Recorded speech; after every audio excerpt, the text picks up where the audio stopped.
Welcome back. Well, this week I went down to Lutz Antiques, and it's a very large showroom full of really interesting pieces.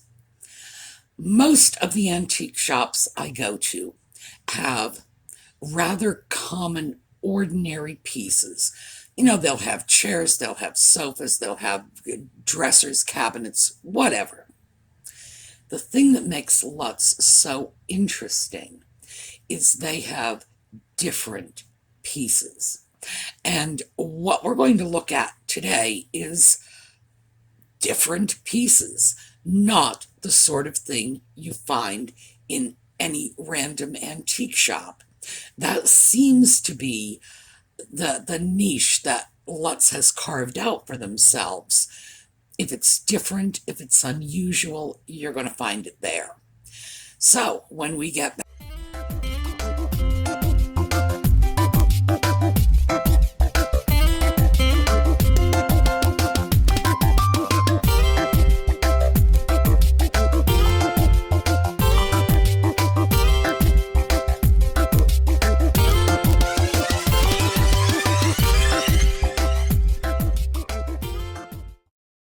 well, as is usually the case, when I walk into Lutz, what I end up doing is almost immediately my eye will light on something unusual, something interesting, something, you just say, boy, you don't see that everywhere now, do you?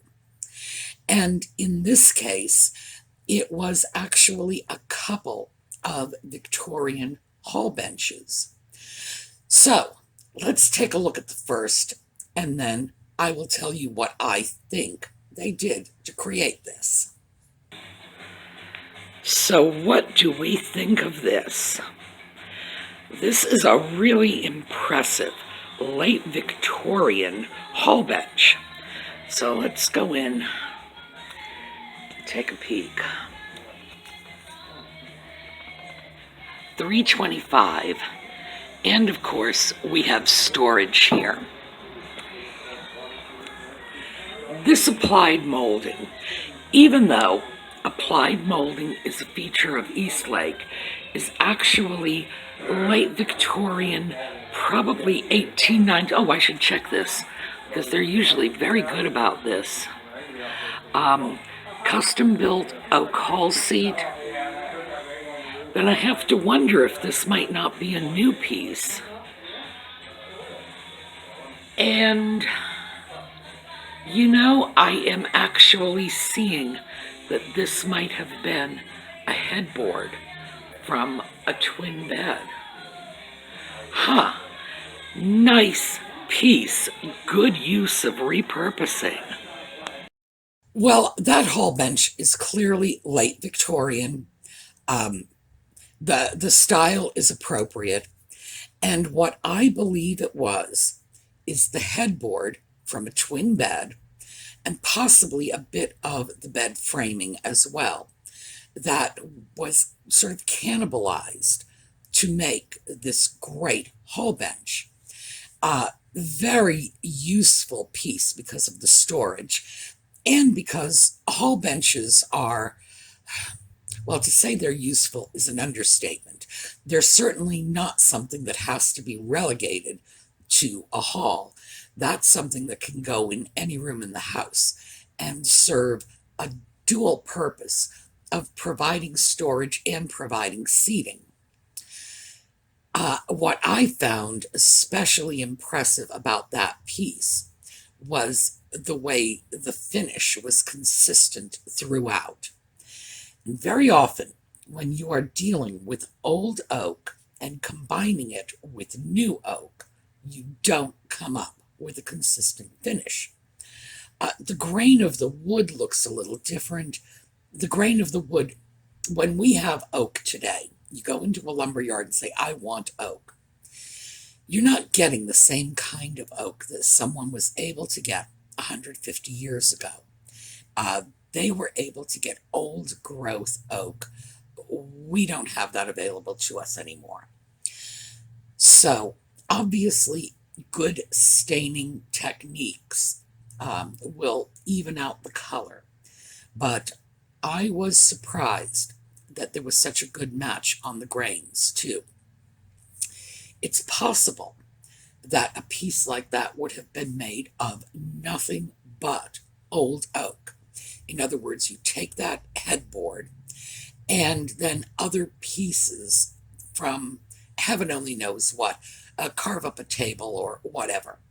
And keep in mind, for those of you who are going to say, oh my goodness, you can't do that.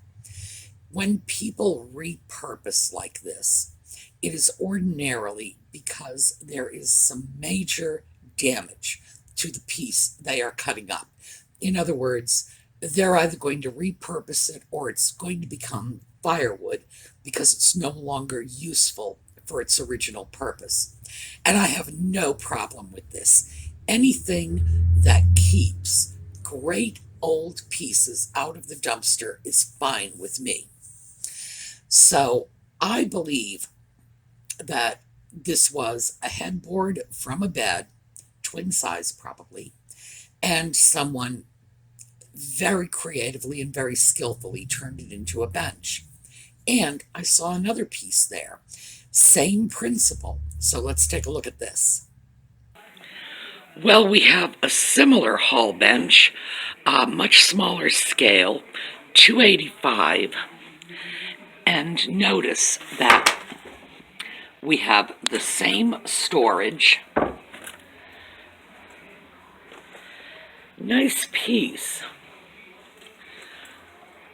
Very Victorian on the top, but that rounded semicircular piece looks very Empire to me. Well, this second hall bench, that headboard, what I'm assuming is a headboard, had a bit more of an Empire feel to it. Number of things could have happened. The applied molding could have been applied at a later date. The beautifully curved Empire piece might not have come from the early 1800s. Someone might have just said, "Oh, I like that," and recreated that style in the later 1800s. But it definitely has a bit of an Empire feel to it. A little bit smaller. That is the sort of piece that could go anywhere. That could go into an apartment in a condominium. It doesn't have to go off into, a large mansion with a giant foyer. No.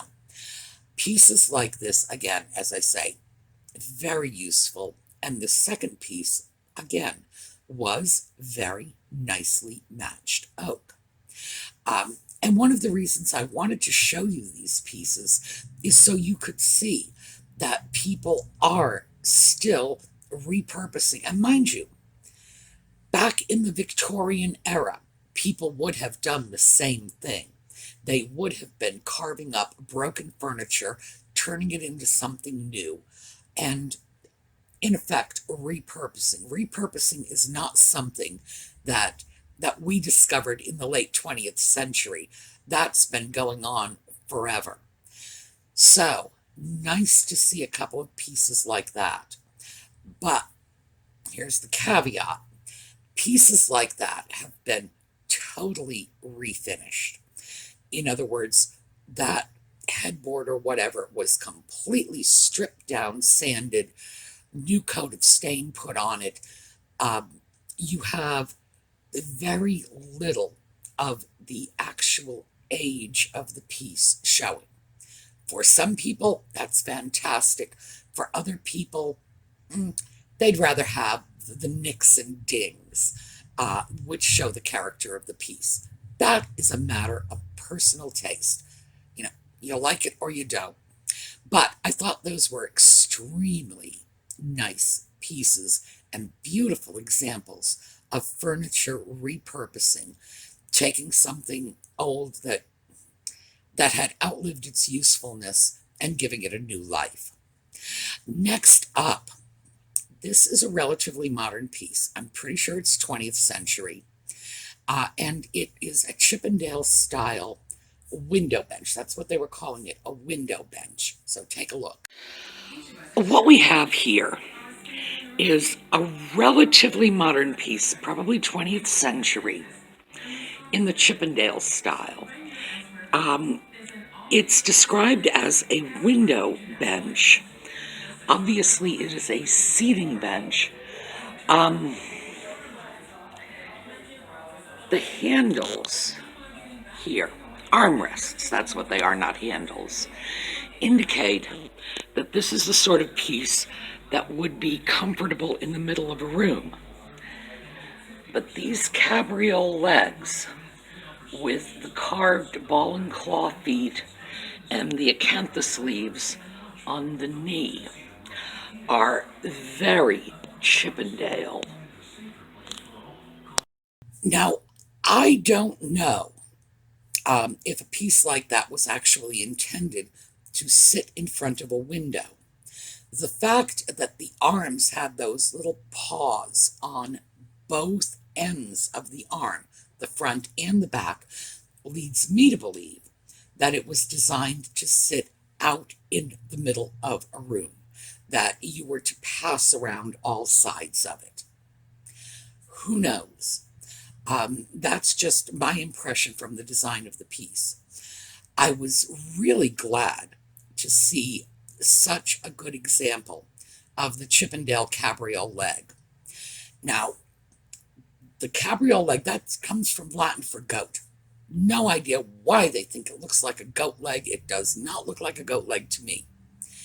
That is a style that goes back to the 18th century with Queen Anne furniture in the early part of the 18th century. Those cabriole legs were very simple.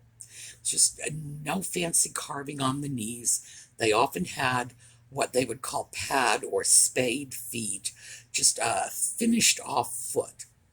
But by the time Thomas Chippendale got his hands on the design, fabulous carving on the knees, the little hairy claws holding little balls and whatnot.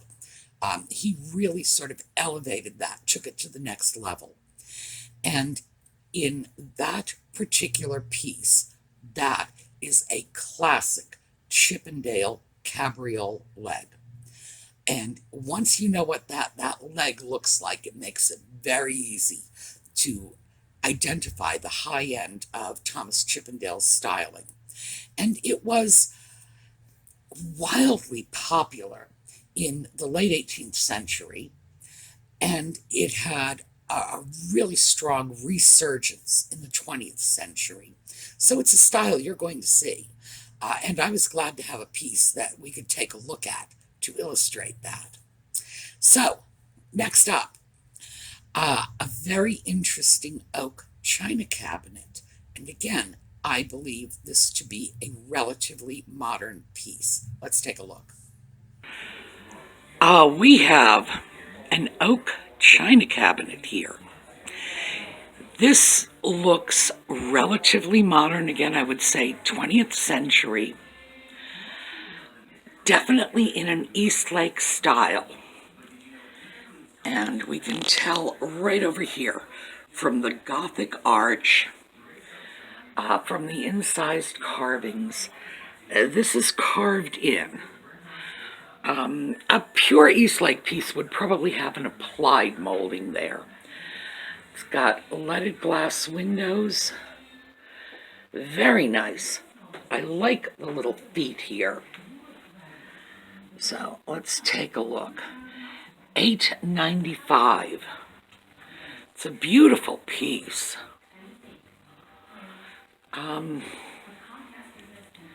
It's a little bit of damage right here.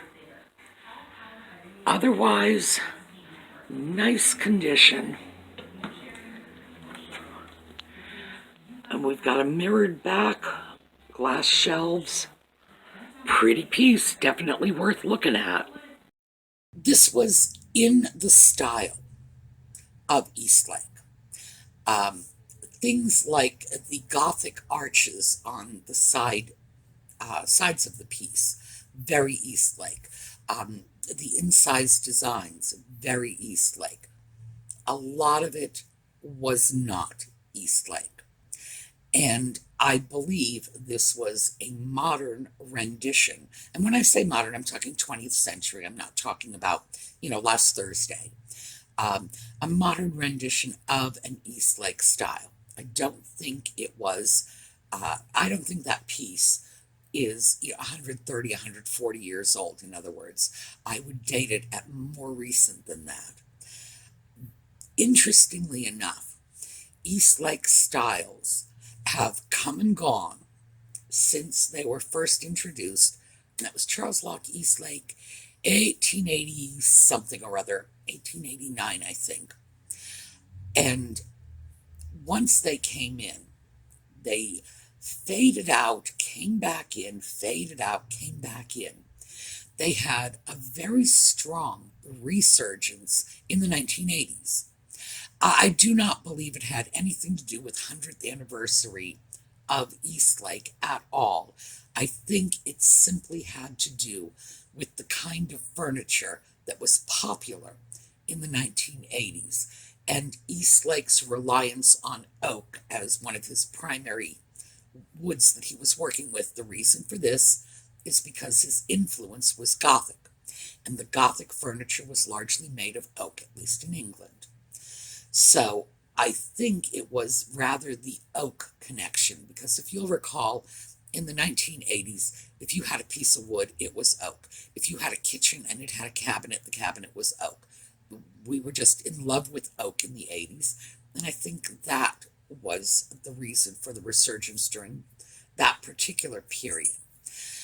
So anyway, nice cabinet, very, very interesting. I do not have problems with modern reproductions of older pieces. They're, in general, if they're well done, they're just as attractive as the originals. And if they're well done, they're often as well made. I would go for the Eastlake pieces, and the reason for that is you can usually get them at much better prices. But I thought you'd like that. I know you want to come up. Yes, we're getting company. Yes, here we go. Yeah. So somebody was feeling a little neglected. Anyway, I thought you would enjoy seeing that piece. And I found another really interesting piece when I wandered around the corner. So here you go. This is a just for the fun of it piece. So look what we have here, tucked off in a corner. It's a 1954 drinking fountain, or as those of us from Rhode Island would say, a bubbler. Good condition on the porcelain. Very 50s looking. And notice, the lines are also very Art Deco. And we've talked about that, how the 1950s borrowed heavily from Art Deco in their designs. That is a great little piece. That is only $120. And that would probably be a fantastic garden piece. That is just a great 1950s water fountain. And as I say, in Rhode Island, they call them bubblers. Actually, it's bubblas. You drop the last R. It's just a wonderful piece. And I also really like the fact that when you look at that piece, you can see that sort of Art Deco revival that was present in the 1950s. By the way, they never called it that. In the 1950s, they did not say, oh yeah, Art Deco revival. No, we're still not even calling it Art Deco revival today. It's just that it seems very clear to me that that is what was going on because of the overlap in styles. Wonderful piece, and very reasonably priced. That is the sort of thing that if you have a nice, well-done garden, wouldn't that be a great place for the kids to go snatch a drink? And right next to the bubbler, they had a wonderful old telephone. So let's take a look at this, because you sure don't see this every day. Well, here is a novel piece. An old-fashioned wall phone. And look, all the inner workings are still present. This is $3.95. Definitely a collector's piece. You don't see very many of these. Oh, I see, this doesn't lift. This is where you would put your pen and write your little messages. Beautiful piece.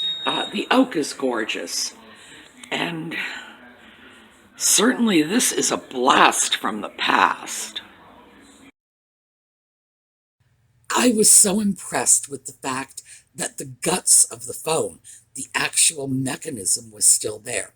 Now, I doubt it still works. I don't believe phones are analog at all anymore. I think that there is no way you're going to get anything resembling sound out of that phone today. But for the purpose of collecting it as a work of art, oh my. And those items are very valuable, very much sought after.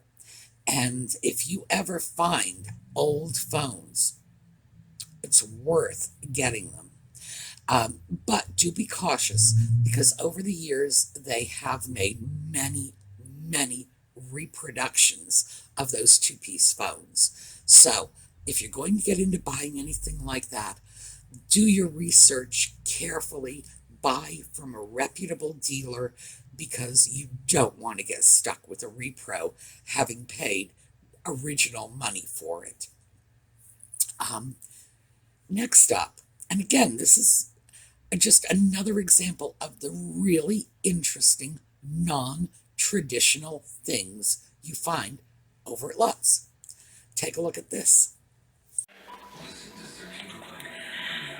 And speaking of blasts from the past, look at this. This is a vintage exercise bicycle. Long before exercise bicycles became a fashionable thing. Everlast is a company that makes gym equipment. And when I say gym, I'm not talking about the sort of modern, let's go in for the aerobics class gym. I'm talking about the boxing gloves people. Very, very interesting. We've got a price on this. Let's take a look. $12.50. Well, that would certainly look good in a vintage exercise room. Yeah, that was an old, like long before gyms were places where people were doing, Pilates and what was it, Zumba for fitness or whatever it was. Long before the disco movement sort of came in and took over the gyms, that's what gyms looked like. That was the kind of piece that would have been in there. And the company, Everlast, they do boxing gloves and sports balls. This is not trendy fitness. This is sort of hardcore athletic fitness company. So I got quite a kick out of that. But as I say, it illustrates the kind of really unusual and very unexpected items you can see going through Lutz. So the final piece I want to show you today is a dental cabinet. So let's take a look. Okay, I really have to admit, I love this piece. This is a 1930s dental cabinet. It's probably been recently repainted, although quite frankly, pieces that come out of doctors' and dentists' offices ordinarily survive very well because they were kept spotlessly clean by the staff. $8.95. It's all enameled in here. And we have the little diamond glass doors. little cubbies.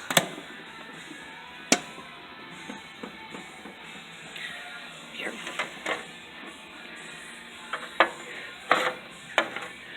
The original instrument holders. And we have all kinds of little tiny drawers, larger drawers at the bottom. If you look closely at this piece, you can see furniture details. Because back in the era, pre-World War II, frankly, pieces like this would not have been streamlined and sterile looking. They would have been modeled on existing furniture pieces. And I bet if I take a look around here, I will be able to find something similar in terms of a bureau, so that you can see the relationship between these legs and the legs of highboy chests. Very furniture looking. Here, right down to this little incised detail on the drawers. Beautiful piece. I really do like this. Okay, I wasn't kidding when I said I love that piece. And the way you know I wasn't kidding is because I bought it. That piece is going to live in my kitchen with my stove. And that is going to become a project piece. The cabinet is great. It's highly unusual because it's a dental cabinet. And it has a lot of style. And even walking away from the style, it has some assets that I found really attractive. For one thing, it's shallow. It's only about 14 inches deep. And that means it's going to be very versatile in terms of where I end up putting it. But my primary attraction to that piece is it's from the same era as Ezra the stove.